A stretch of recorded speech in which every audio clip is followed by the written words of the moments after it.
Welcome to Well Said, a podcast produced by the Well Community Church and hosted by Mary Graham and Tory Mayo. Our desire is to equip you with the knowledge and confidence to apply a biblical perspective to current topics, while building and strengthening connections around our church. Join us as we explore how our faith intersects with the world around us.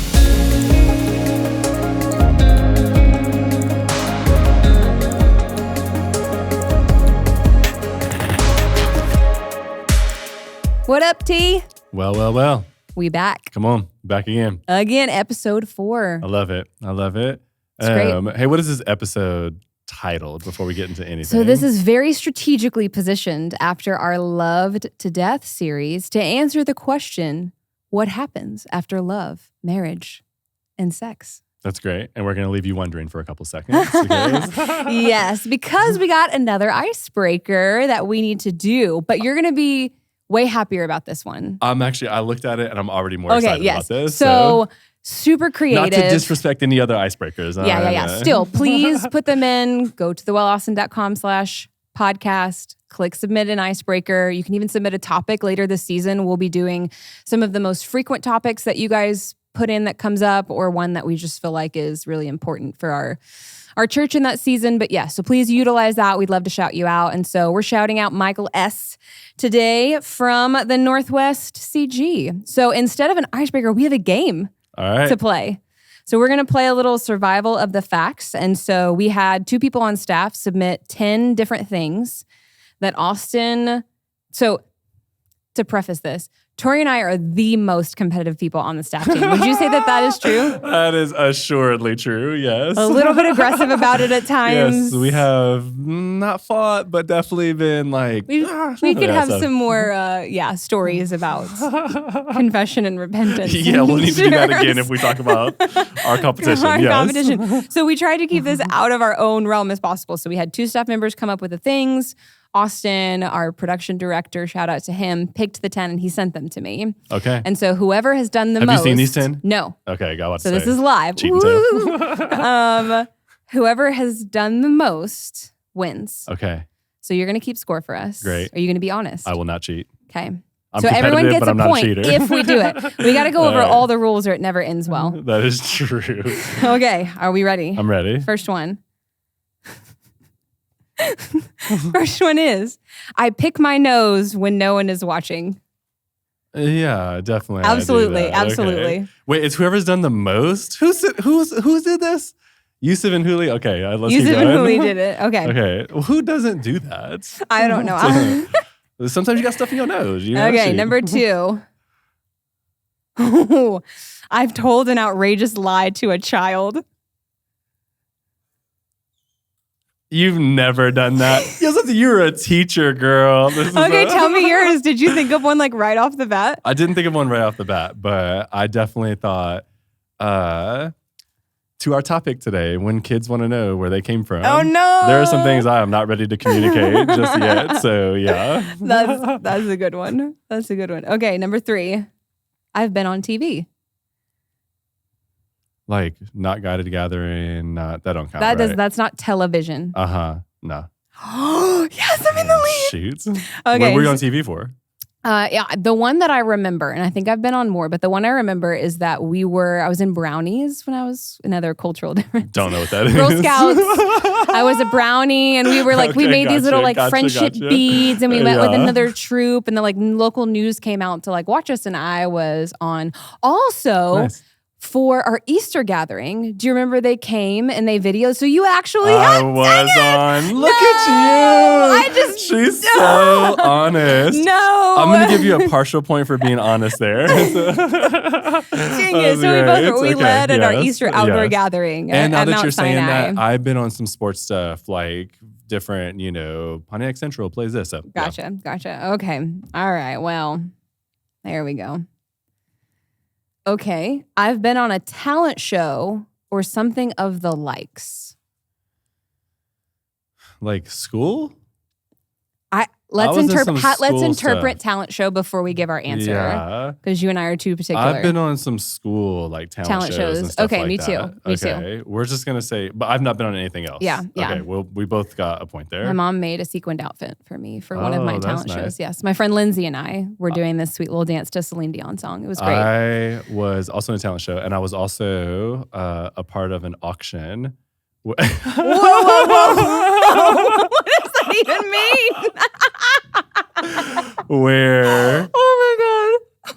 they auctioned off different people in the school, For what? and you could go on a date with that person. At school? And they used all the money to go to something that our school needed. At school? And so some girl Some old lady bought me for bought you. a certain You were amount of bought at a money. price. I guess. And we went on a date in the school that the school set Okay. up as a date. Okay. Yeah. So it Okay. wasn't like I had to go out with this girl. So, Oh my And she was gosh. real weird and she really liked me. Oh And my gosh. I ain't going to talk about how I won that auction, but let's keep going. Okay, what's the score? 4-4. 4-4. So Yeah. there's 10. Okay. Okay, go. Here we go. The next one. I've been in an ambulance. I've been on a stretcher about to be put into an ambulance. It says in an ambulance. I have not. I have not either. All right, let's keep That I going. know of. Yeah, right. That I know of. Yes. All right. Okay, was 25 or older and actually made a wish when blowing out birthday candles. Oh yeah. Every time, why not? This is why not? Yeah. I ain't like superstitious, but I'm like, hey, let's just. It's a free I opportunity made to ask prayers. the Lord. A wish Candles can be are a opportunities for prayer. me to pray. There we go. Holy Yep, let's Spirit go. fire. Yes, We're talking come about on. themes last week. It was Come great. on. It was great. Okay. It's 5-5. We're tied 5-5. 5-5. Okay. Oh, this one might get me. I've punched in parentheses fight. Oh yeah. Okay, I have slapped. I have not thrown a punch. And punched is. But what it says is- in parentheses fight. But punched or fight. Says I have. Oh no. I read this wrong. I have been punched. Oh yeah. Have you been punched? No. Come on. Wait, does a brother or sister count? No, definitely not. This is Definitely like a not, 'cause legit fight. That's like a why it legit says fight. That's why it says fight. Yeah. Dang. I've been in over 30 fights Man, in though- my life. Yeah. Let's keep going. Okay, if you win because you've been punched in the face, I think that I have been might punched. be That is okay true. with that. That is true. That is true. I have not won all 30 fights, so Have- let's just keep going. Wait, you've been punched multiple times then. Oh yeah, definitely. What hurts the most? One time I got punched in the back of the head and it kind of knocked me like Ooh. unconscious, and I had like a huge like thing there Dang. for a while. Yeah. Okay. So Whew. I got jumped. Okay.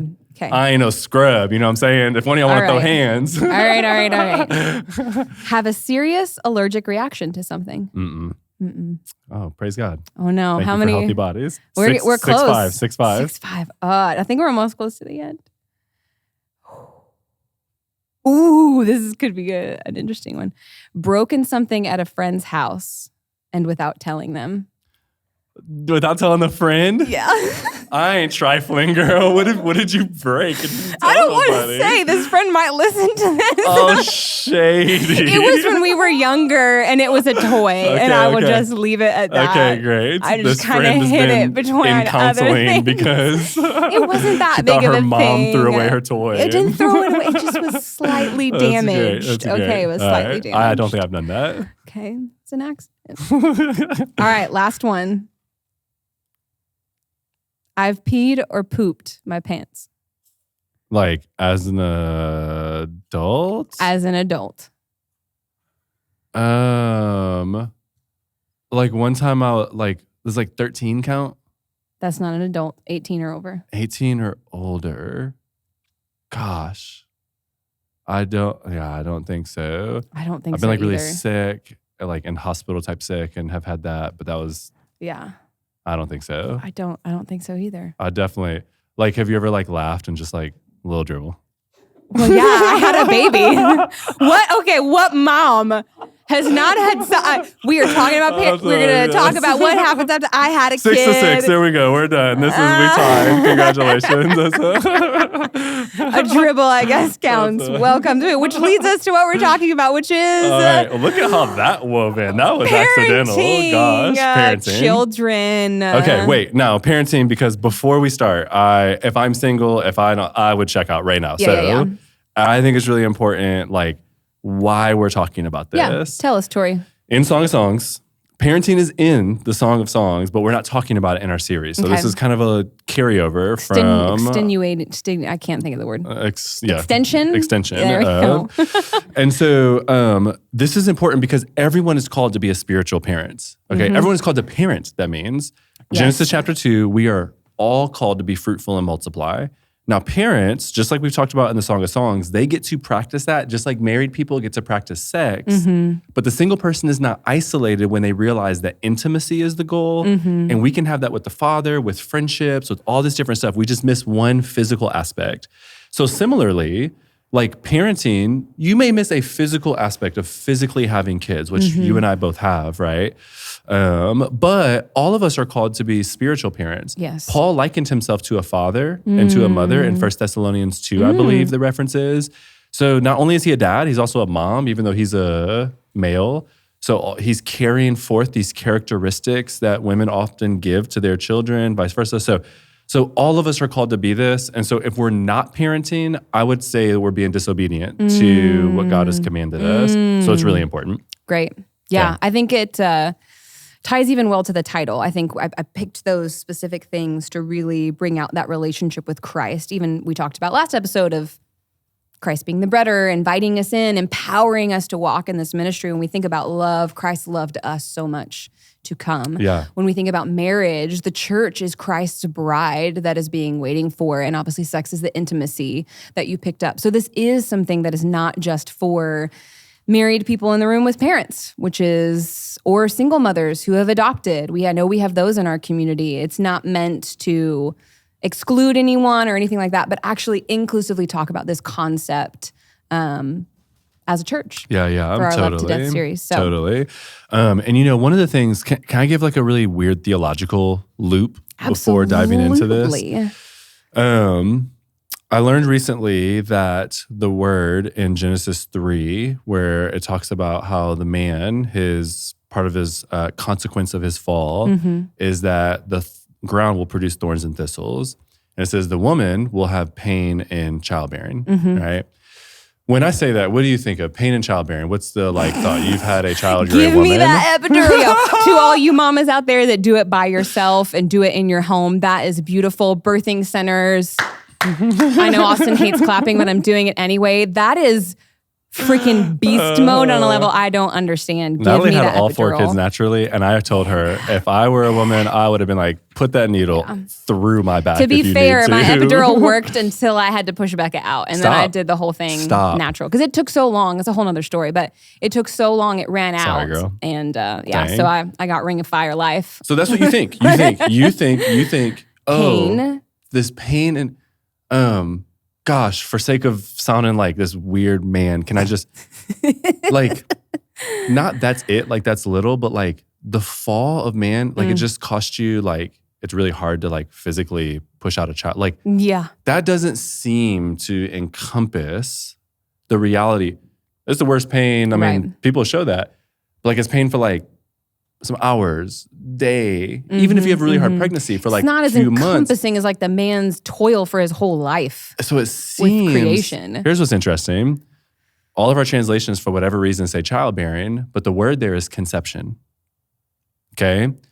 Now, right in the next story, Eve conceives and bears Cain, Abel, Seth. The word conceive is the same word used in Genesis 3. Then the why word did they bear, translate it? Girl, sometimes I'll be looking at Bible translations. I don't understand why. Okay. What it has kind of sparked to me is wait a minute, Genesis 2, we are called to be fruitful and multiply and to subdue the land. Okay? Subdue the land, man, curse, thorns, thistles, fruitful and multiply. Interesting. All of a sudden, for some, it's even hard to conceive children. Wow. Not just the bearing part. And I think the reason it translates that is because that is a piece of it. The bear. So is the child rearing. Raising up children is a piece of it. Yeah. That man and woman share in that. But even the conception piece. Now think about this. Who had a hard time having kids? Abraham and Sarah. Who was bearing the promised you got seed Hagar one day. In there. Now all of a sudden you have Leah that can't have kids. And she bears Judah. You have Hannah, who can't have a son, who bore Samuel, who anointed David, who was the king to come. Even Mary is a reverse of that in a way. Because hers was perfect by the Immaculate Spirit. Conception. Whoa. Now reversing Genesis 3 to some extent, Christ not even being born in the sinful way that you and I were literally born in. Wow. Psalm 51, in sin, our mothers. That brings clarity to that verse. Wow. So this huge. idea here carries all of this, even weightiness, even to the idea of conception, which now goes into, okay, what about people who have a hard time having kids? What about people who can't because they're single? What about, and I want to get to that at the end, but this kind of creates this problem that we then go, each of us, whether we have physical kids, like me and my wife have 4 girls, you and Scott have a daughter right now. It's like, no matter what is happening, whether we do or don't, there's some problem overlaying that the gospel actually can create some liberty to, whether or not you have a hard time having kids or not, because the spiritual parenting, which is what you and I are called to do as parents anyway, our reward doesn't come in just having kids. It comes in raising them up in the ways of the Lord, shooting them out like arrows. We are spiritual parents just physically of kids. All of us are spiritual parents, but then some of us feel the sting of the curse that much more with even conception all the way down. That's so it good. interweaves way more than the just plain reading of the text would show us. So I think it's really important. Gosh, that's wild. I hope that is encouraging to those out there who have struggled with conceiving, or who have desired children, or who struggle even to create spiritual children, that some of them fall away. Like, all of those things are marked by this curse and this idea. So that is, But Christ becomes a curse for us. And so what does it mean to live in that now? Cursed is a man who's hung on a tree. So, okay, thinking about like parenting and maybe even kind of trying to weave those ideas together a little bit. Like what for you do you struggle with most in parenting? Ooh, how much time do we have? But we already did that, episode 1. I think there are several key themes to this. And some of this I learned in therapy, as y'all heard in if you listened to the first episode, I mentioned like having a kid was really hard. That transition was really difficult. And I think having spent time in therapy, there's a couple of like themes that came up in the initial piece, but even just now living this out, that is a struggle. And one of them is just literally the biological and physical changes that happen to a woman in physically having a baby, right? Like, your entire body changes. For many women, it will never look the same. There's a whole pile of clothes in my closet that I still can't fit into, that stare at me and shame me every single day. Like, women struggle with body image issues and the way that they do. And I was a victim of that, not feeling valued, which is so ridiculous. Like, I freaking grew a human. Yeah. It's a miracle. God created, but he let me grow this other living being. And I don't think about that. I just think about all the negative things that I can't have or can't do, or that are different, or that I struggle with. We joked about peeing or whatever, like, gotta go to physical therapist to help out with stuff, and doing PT on pelvic floor, and all of that becomes a part of like this recovery and this like permanent mark. And I've tried really hard. I've had to learn to like do better, talk to myself. Like, one of the things that Scott has done to like help rebuke me of that is he'll look at me straight up when I say something negative about my body image and be like, don't talk about my wife that way. I'm like, oh yeah, thanks. I need to hear that. Like, I need to honor. So like, even just from this very basic physical thing and like trying to apply the gospel, I try to remember that like Christ's hands are marked by the sacrifice that he made for others. Wow. I should also honor I don't, and I need to work on this, but like honor the what I carry now, having giving life to something else. Mary. And I do that well some days, and some days I don't. So that's something just biologically and physically for those of you mamas out there who have borne a child that like Satan likes to destroy that piece of like this, our own bodies in the temple and whatnot. I think another big one is just identity. Like, one of the things, overall themes in parenting is just all of my sins, all of my faults, and all of my failures are set on fire and amplified when it comes to parenting. Like, here you go. Look at everything that Set it all on fire. sucks about you, and you'll see it in your kid and because of your kid. Yes, yeah. So this identity piece of like, I've realized it made me find my identity in the wrong things because I lost myself. Wow. At the beginning of parenting, being so consumed by caring for this other being that I like didn't know who I was anymore. I just was so consumed, and like some of that is biological, right? Like women's brains are transformed and changed to like be caring for the kid and watch for dangers, and like all of those things are true. But like it was even interesting because Scott and I have realized that like it's changed us both, and so he's having to like relearn who I am because I've changed so much, and like having to become the super mom and holding more things in my brain and taking care of this and taking care of that, and so there's this identity piece of like, what does it mean to be a mom? What is it's a new calling on my life that I feel like a lot of times society does a really terrible job on telling us good motherhood Jesus, is. yes. And we do it to one another. Yeah. Which I think was something that I was not prepared for. Yo, straight up. And I don't even think that it's intentional. I think that, one of the big things, one of the like overall sins I feel like women struggle with are control. So like children, when you have a child, you have all the responsibility and none of the control. Wow. Yeah. Absolutely. All of the responsibility for this person to live, to breathe, to know the Lord. Like it's amplified, like we talked about, but I have no control over anything. Dang. And like, that's true of our lives too. Sure. It should be. It just doesn't feel like it but as we much. pretend like it's not. And so that's one piece of it. So women struggle with control. So that rears its ugly head 50,000 times a day. I want my kid to do things the way I want. I want that. I want it over and over. The other one is comparison. So kind of like I was saying, we don't even mean to, but as we gaze around, if we're not looking up, we look at some other mom and say that they're doing this, and so I need to do that. Yeah. Just innately, like, their kids are happy. Oh, you didn't read 17 books about parenting? Oh, like that. Oh, you clearly don't love your kids. Look, like they made this thing for this kid, and it was so cute, and their kid was so happy. I want my kid to be happy. Like it's this innocent absorption of other people's calling into motherhood. What a phrase, girl. Hold on. Don't lose your thought. What did I say? Innocent absorption of other people's calls into motherhood. Yeah. That's a bar. Yes. Yeah. Like I feel like that is when we don't, and I was guilty of this, when I don't look to the Lord for what motherhood is, then I look around me. It's kind of, and so without meaning to, I looked at other mothers and like, man, Instagram can die on a hill. Like the amount of things that I tried to sow, like I've never been a parent before. I'm a person who I want to learn and educate myself so that when things don't go to plan, it's kind of how I try to control my control idol. I can shift and change, but know that I'm being wise, right? So that's all a very fine line.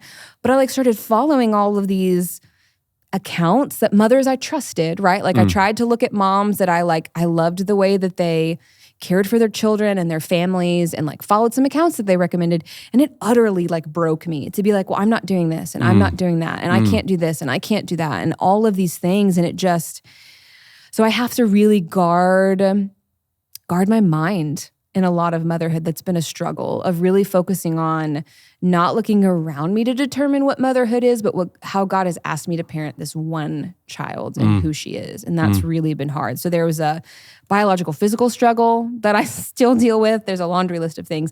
Identity, because you can sway back and forth. You can say I've lost my identity as a person outside of being a parent, which like that's something really important to me. Like I want to really live into my giftings and calling. It's one of the reasons why like I'm working at the Well and feel like being a stay-at-home mom is one of the highest callings, I believe. Yeah.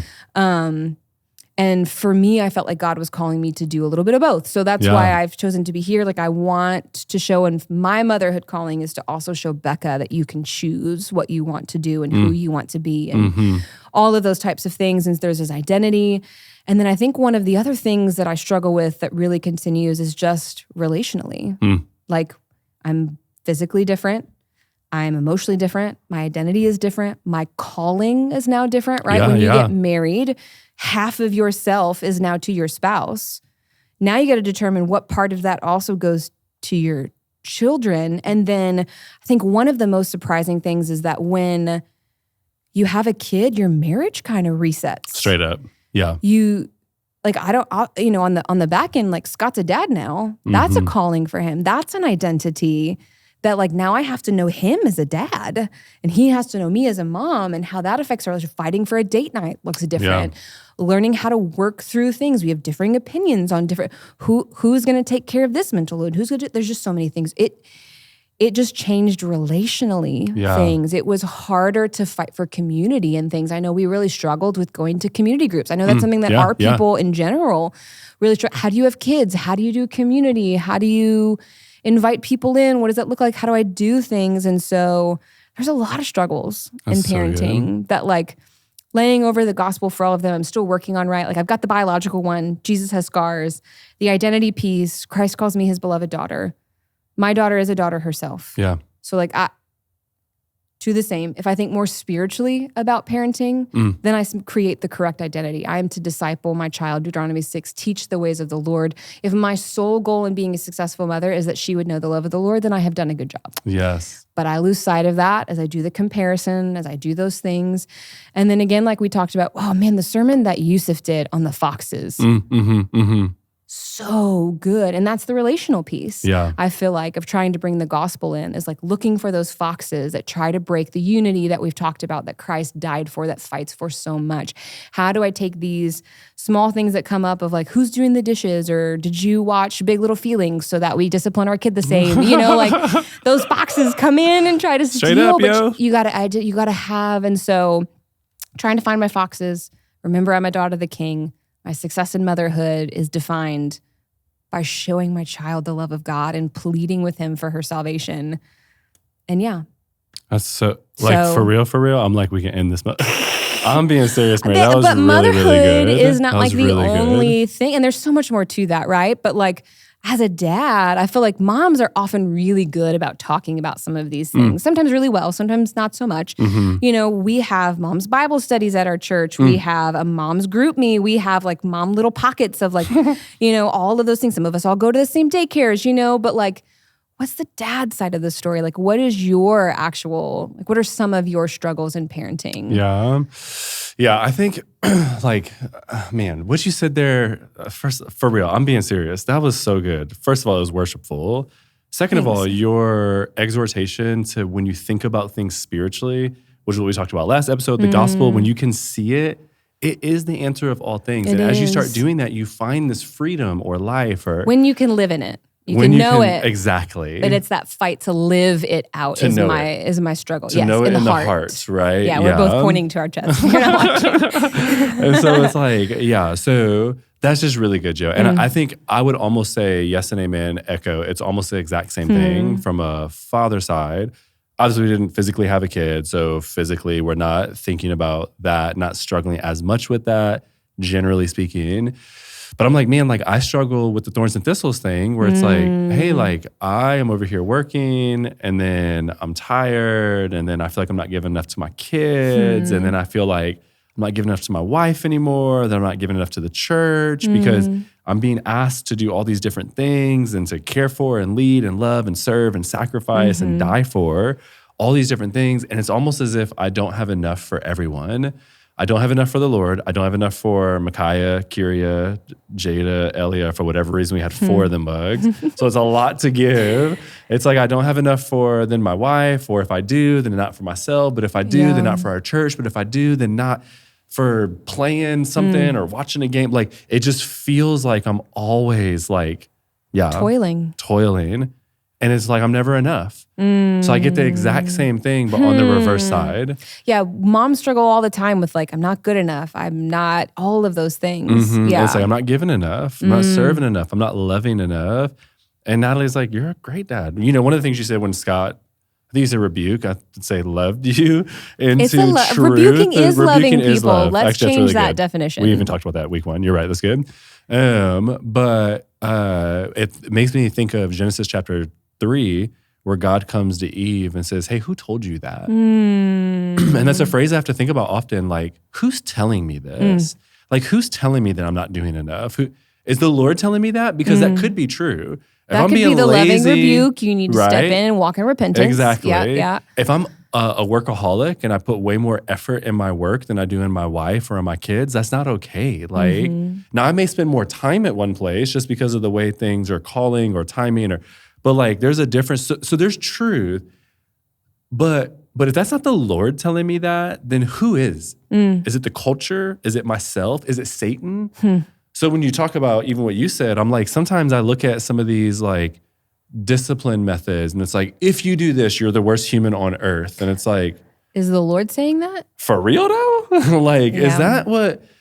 Because as far as I know, this is how it's been done and people have been okay. And now we're just trying to shift. And you can make stats say whatever you want. You study 6 people and they're like, oh, see how this all. At the moms panel. So we've done a moms panel, which was super cool. If you missed one, do it the next time. But Avi said something that I think speaks to that so well. And she talked about how, what if we like looked at raising a child as like art?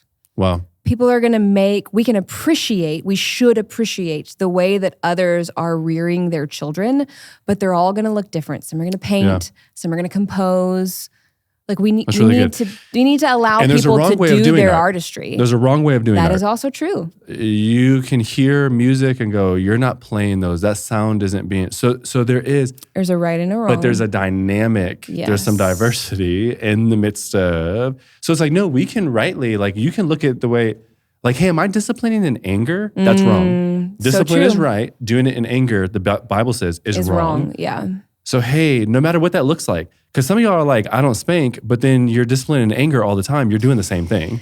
In fact, the person that's spanking, that's not doing it in anger, but doing it in gentleness and compassion and love and education and teaching. And you sitting here and all this anger, screaming or yelling in your heart, can be just as damaging. Being silent or patting on the back when they're doing wrong because you're like, oh, I'm just... Okay, hello. There's a right and wrong. So even that comparison thing, right? Yeah, it's like it's so discouraging. We can't do that. And I think sometimes we all get paralyzed as parents of like, oh my gosh, I'm going to do something wrong. But it's like, thank God for the gospel, because then it becomes an opportunity when we make a mistake, because we will make mistakes. To seek confession to our children, repentance, and to demonstrate the gospel to them, right? Successful parenting is demonstrating and giving and showing the love that God has for his people. Because I discipline in anger. Can I tell you a story that happened 2 nights ago? Yeah. We're potty training Elia right now. Hopefully by the time this comes out, she will be fully done. Yes. She's been doing great. She's one of our easiest kids at it, except she refused to go poop on the toilet. I've heard that's a really big thing and I'm really scared. Because it's gross. You know, the kid looks at it like, what the? What happened to my body? That's gross. And they're kind of right. And so she just has not wanted to do it. And so the other night I was like, she's doing it tonight. This is happening. Natalie was gone. She was discipling some girls. And so I was like, I'm about to, now I'm all of a sudden starting to superimpose, right? Like timing but I'm like, she's old enough, we waited longest with her, like. And so she's sitting there and she doesn't want to do it. So I'm like, hey, you got to stay on the potty until you go. Because I know she has to. She hasn't gone in like 36 hours or something. And so I'm like, I know you have to. You're going to stay there. I'm doing all this other stuff, but I feel myself just getting frustrated because more and more angry. And irony, I really needed to work on the sermon. Okay, now worlds are colliding. There's all this. So I come back in. She hasn't. She's trying to get it up. Like, no, you got to stay there. Now, I don't spank her. I don't even yell at her, but I feel anger rising up in my heart. I'm no longer patient with her. Make a huff noise at one point. She looks really sad. I feel really guilty. But then my other kid comes down the stairs screaming, screaming at nothing. Nothing happened. She was just screaming. And so now I'm mad at that. I'm like, this is not okay. You can't be mad at this like issue that's not really an issue. Now I'm feeling myself kind of come rising, up and I'm trying to literally suppress this anger. You're supposed to be ruling, so it's mass of this good thing. I'm trying to do this good thing for my kids. I'm not gospeling myself at this moment. Here. Yeah. And so there's all this. And so it's like, okay, that's not even really discipline. It's almost training, which is a form of discipline. But I'm like, was I doing that with gentleness and love? I think if you were to ask any of my daughters, they wouldn't have been like, oh yeah, daddy was really mad because I wasn't hitting nothing, yelling at nothing, but I was no longer patient, gentle, or kind. And that is saying something too. Okay, so once again, it's like, just what is the scripture saying? How do we, because the culture will tell us all these different things. And this is what happened. Y'all gonna think I'm tripping. I walked him back into the thing and I was like, I have not been asking the Lord about any of this. And I literally just said, God, in my head, I know you don't care about this, which isn't true. But I said that. But like, can you just help this little girl go poop? Can you I almost feel weird praying it because it feels trifling, God right? cares about it. It's and her I body, feel like heat, I heard together. the Lord say very clearly in my heart, hey, like step out the bathroom. So I stepped out the bathroom, closed the door. I walked over to Micaiah, and then Elia goes, Daddy, I pooped. So we go, we look, everybody's all excited. The girls are excited because we're giving them ice cream because if Elia poops, everybody gets ice cream. and I felt like the Lord like helped me in that just by being spiritual, which you talked about earlier, like bringing him in even to these little moments. Yeah. Now, did the Lord tell me that, or did I just, I don't know. It worked. Shoot. We have the responsibility and no control. So let's please pray about things like pooping and other things. And so it's like, okay, like now, so anyway, I got way off track. But what I'm saying with is like, I feel like dads struggle with the same types of things. They're almost like coming at the reverse order. Yeah. And so ours is performance-based or ours is, but it's the same sort of issues. And so as we learn how to gospel ourselves in those, I just think there's life to that, yo. So how do you balance, you kind of talked about like, the physical children work. What about our spiritual children? Yeah. Like, what does that look like for you in terms of, obviously you're a pastor, but like balancing some of that? Like if we're all called to create spiritual children, obviously our physical children are part of that, but like speaking to some of those who don't have children, there are married people who don't have children for various reasons. There are singles out there. What does that look like? Yeah. I think that over time, just like you talked about with parenting, as you kind of learn, I think you also learn discipleship. You learn spiritual parenting in that sense as well. And I've gone from being like a spiritual friend or even mentor to at times trying to be more of a spiritual father. And I think we actually kind of intuitively know the difference between those. And so I won't even go into that. Yeah. But just thinking through like, hey, like how do I actually lead people in that way? Like in a fatherly like way, in a motherly like way. Yeah. Even me as a male, I can do that as Paul did in 1 Thessalonians 2. And so what I think about often is like, like there is this Deuteronomy 6 understanding of what that scripture says is that you are to train your kids in the ways of the Lord and teach them about the Lord all the time. It's like when you walk, when you sit down, when you lay down, when you eat, when walk you pray. by the way. Exactly. Yeah. So I'm like, okay, what does that look like spiritually as I'm walking, sitting down, sleeping, whatever, right? Like, can I bring other people into my life? And the same way my kids by the Lord have been brought into my life, can I bring them in and go, hey, what does it look like to follow Jesus this way? How do we begin to walk in the ways of the Lord? How do we know Christ? And there's all sorts of different ways to do that. But now what we're talking about is actually just discipleship. Yeah. And learning how to care about somebody else's soul enough, just like you care about your own kids' heart, soul, mind, strength. Yeah. I'm starting to care about this other person's to go, I want you to know Christ. I want you to believe in him, to love him, to serve him. And I'm going to give myself to you like that. I'm going to give you some of my time. Yeah. I'm going to give you some of my sacrifice. I'm going to teach you about some things. I'm going to show you why I do this like this. I'm going to, right? And so it can be all these different ways. So we can have groups. Like you were in me and Natalie's young married groups. It's like, hey, I think we know how to help young marriages enter into marriage well. Yeah, Come join us for 20 weeks. And you're over our house every Sunday night. Yeah. And you were in your first year of marriage. It's like, that's a form of spiritual parenting. Yes. Now, you wouldn't have been like, oh, Tory's my dad, right? Like, no, absolutely not. Natalie's my mom, by no means. But that is true of what, like, hey, there is a nurturing, a caring, a loving, a sacrificing for. Sundays are days that I preach. And so I'm preaching and then I'm getting home and then we're doing this that night. Yeah. So I'm giving you and Scott, I'm giving other people who went through it, all this time, effort to focus on marriage because it's so important. But then we could do that with anything. We just did it with the Bible last week. Yeah. Hey, here's how and we learned that like one-on-one or in our staff team meetings. And then you taught that to people you're pouring into. And so it's like, how do I, no matter what I'm doing, almost like interject the Lord into that, Deuteronomy 6, and begin to teach about the Lord in every facet. Yeah. That's really what spiritual parenting looks like, which all of us can do. Now take all of what we just talked about in the first 30 minutes of this, and what we can begin to say is like, oh, wait a minute, whether we're talking biologically or spiritually, those same truths apply. The same is true. The same, all the pressure put on parents, isn't that true spiritually too? Yeah. It's like, you got to read and pray and do this. And if you don't read like this, then you're not as smart as this. And if you don't pray like this, oh, you're not taking enough silence and solitude, man, you clearly don't love the Lord. Oh, you're not raising your hands in worship, you clearly don't love the Lord. Or you want to save them from consequences. Straight up, straight up, right?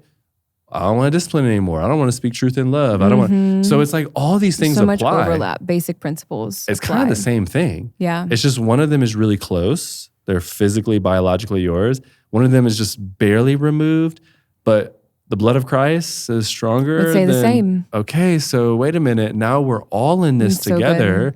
So I think that the carryover is very natural. And just like with the Song of Songs, as you can learn how to attach it vertically and horizontally, not just in a marriage, but in all of life. The same is true in parenting. Even in the Song of Songs, in chapter 8, it talks about that. But when you attach it, not just like, oh, I'm a dad, you're a mom, literally, but that's true spiritually as well. Yeah. And we are a son, a daughter of God. Correct. So we're also children. And like, how do we begin to do all of that?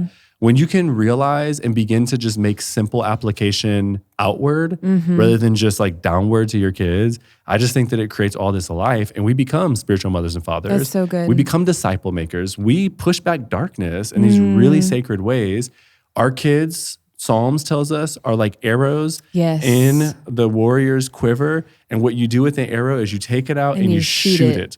And so what we do in parenting is we shoot our kids out into the dark world and pray to God that they pierce the heart of darkness. A hunting reference. Hey, look at that. I didn't realize that. That's a war reference. Also hunting. And the same is true with our spiritual, right? It's like we take people that we love and we pull that string. We shoot it out. Why we're about a sending church. By the grace of God. We believe in sending. Pierce the heart of darkness. Yes. And we do that. So yeah, that's how I would say they kind of correlate. Yeah. Yeah. Like what would you, the things you would add or the things you feel like I think one thing just to think about too is like when you have physical children, your ability to do outside spiritual children is limited. That's good. But it is still just as important. Yeah. And so, you know, I may not be discipling 3 other women right now, but I for sure am discipling 1. Yeah. So just being present and available still in whatever capacity God has blessed you with, I think is important because we are called to do that. And I loved your part about inviting people in because I feel like that's sometimes really hard for families, but it's as easy as like, hey, come to the park with me. We're going to go to the park anyway. So invite some moms to come with you. Hey, we're going to have dinner. Do you want to join us? Like you even have had people live in your home. And so I think it's just thinking outside the box. And I think that's so helpful of thinking about taking general discipleship things into parenting, but parenting into discipleship because really they're the same. Yeah, there really is a lot of carryover. Can I add one more thing before we close? Kind of a spicy thing a little bit. Oh. I mean, we've talked about a lot of things that have been kind of spicy, so and go for it. This one felt mild, but I'm like, let me throw some hot sauce on this. Okay, go.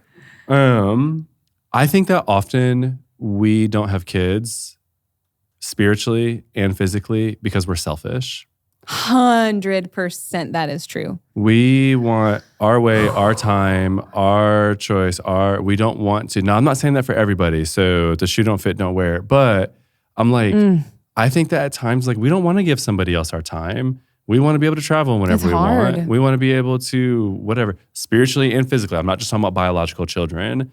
But I'm like, I think we're hesitant because we're kind of selfish, not realizing that when we give ourselves away to someone else, what happens is our love begins to grow. Our heart literally expands. You know this because you're a mom. Yeah. Something happened forcefully. Yeah. You couldn't help it. If you tried to shut it down, it wouldn't. And that happens spiritually as well. The more people I disciple, the more my heart grows. That's Guess really what? good, The more frustrated I become too. Because some people kill it and some people, they walk in the Lord for a couple of years and they totally throw stuff away and they wound me or they walk away from the Lord or they create this huge sin. And it's a chaos in their life and my life. And I feel deeply impacted because I deeply love them. Yeah. It's like, okay, so you're opening yourself up for some hardship. Yeah. Which you're not real. And I think that's what people focus on. Like having kids are hard. I don't know if I'm ready, blah, blah. It is. And you might not be ready. It's okay to wait. You don't got to have a kid 6 weeks after you get married. Yeah. You don't got to have a kid 6 years after you get married even. But ask the Lord. If there's a selfish aspect that's happening there, you're concerned as if you got to protect yourself, not realizing that everything that God set up for you is for your joy. It's for your life. When you give yourself away, when you make disciples, when you physically have little children, which should be in our minds kind of like little disciples, when you there's so much life that comes out of that. And so I think that understanding the economy of God in the scriptures, you can't outgive God. The more you give, the more you actually receive. That's true in all aspects. After I had a first kid, I was like, how could I love any more than this? And then I had a second, and I was like, how? And then I had a third. And then I was like, I feel like I can't spread my time enough. And I had a fourth, and my heart kept growing. Yeah. My guess is if I had 100 of them kept mugs, growing, your time, the Lord God's provides, grace was and stronger. He makes it work. Straight up. Yeah. And so that's true spiritually. Yeah. I'm like, hey, so I think that we just have to make sure, I just want to add that in because I think our culture would tell us something different. Yeah. That's really good. Yeah.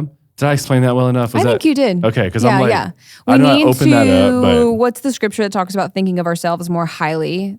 Yeah, Philippians than 2. we ought? Yes. Yeah. Yes. So really making sure that we think of others more highly than ourselves is really, I think, so now what? For this, whether it be spiritual children, whether it be biological children, God has called us to think of others more highly than ourselves. And that's really what discipleship is valuing, even we talked about in the racial reconciliation, the imago Dei in others. Yes. Wanting to see God lived out, breathed out, salvation being had, all of those things. And the more you lay down your life, the harder it is. Yes. But also the more you taste God's grace. Yes. The more you receive God's kindness, the more you see His power.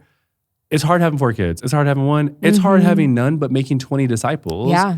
The more you lay down your life, though, the more you see God moving. It does not steal life from you. It adds life into you. Yeah, and when we can truly think about others as more significant, like the scriptures say, it creates all of this life. And so, I agree.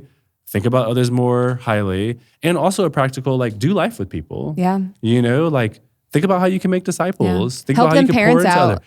Help they the be parents feeling out. lonely sometimes. Parents help single people out. Yes. Bring people into, people want family. Yeah, you can't raise a children by yourself. That whole village thing is real. Yes. And people need family. And we get it. We have it. Hey, come into our family as well and show us family. I came from a broken family, so I need other people to also show. That's really good. There's all these things, right? And so, there's a lot of practical there, but I just think what you said at the start, y'all want to yes and amen that again.